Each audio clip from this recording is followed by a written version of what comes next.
Hi everyone, hope you're having a good day. David Taub here, and I've been getting a lot of questions on cleaning guitar. What should I use to clean my guitar or polish my guitar? What shouldn't I use?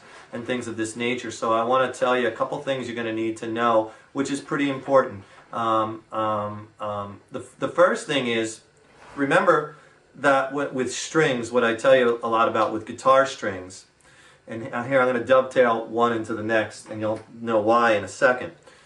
If your hands are sweating a lot when you play, remember that's going to affect how fast your strings are going to degrade, because the sweat from your hands and the oils and the salts will corrode the strings eventually. So if you're sweating a lot, your hands sweat a lot, or even a little bit, when you're done playing, wipe with a soft cloth, wipe your guitar strings to take that off.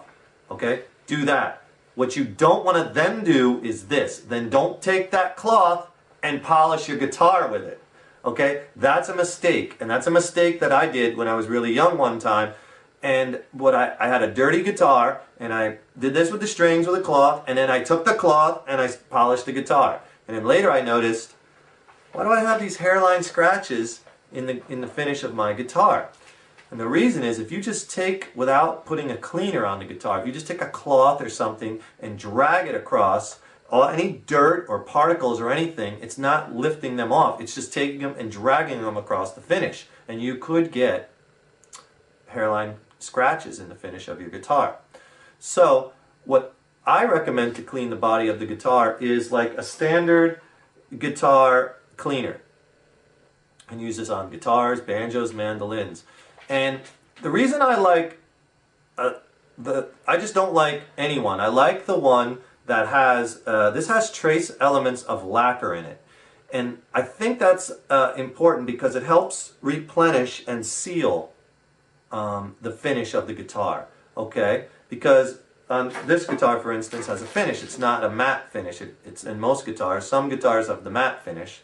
Some have the glossy finish. The glossy finish has that it's sealed up with the sealer. So, and that again can break down over time, especially from your arm rubbing on it. You always see guitars, like old guitars, worn out, like right here. That's because that's where your arm is constantly rubbing on it, right? Or like the back of the guitar, right here or here gets worn up because that's where it kind of sits. If you have a belt buckle, you have to be careful because that's going to scratch up. Look at any old guitars, look on the back, and what is belt buckle rash, all right? And that's from the belt buckle hitting the finish and scratching it on the guitar, right? So when you go to polish your guitars, get like a simple cleaner. This one happens to be made by Gibson. Probably a lot of companies make these cleaners, but try the one that has the ones with the trace element of lacquer, because that'll seal and replenish the finish on the guitar. And then you just spray it all over the guitar, and that lifts the dirt and cleans, and then you can polish it and get rid of all the junk and the fingerprints and all that, and polish that up real nice. Okay? And you could do that as often as you like, depending on how fast, how dirty your guitar gets, right?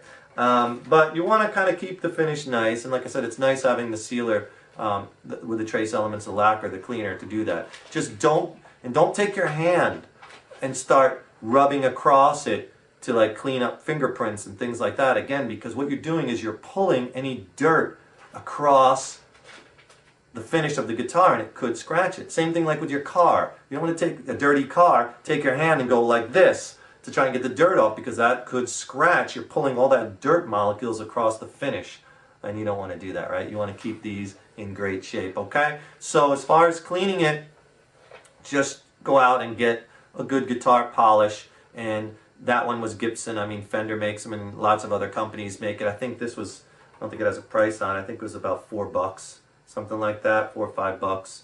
It'll last you forever because you don't use really that much when you're spraying it on, and then you wipe it off. In fact, this one recommends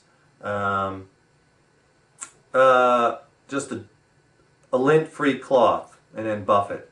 Okay, and you don't have to worry about it as far as do I only spray the body? What if I get it on the metal parts like the bridge or the input jack? It's okay because that won't damage that. So if you get it on there, that's fine. And then you take a lint-free cloth, and just buff it out, and your guitar will look like new, and you keep it nice and shiny. All right. If you have any questions, email us, and continue to watch. I hope you're enjoying our video lessons, and we will see you in the next module. Take care.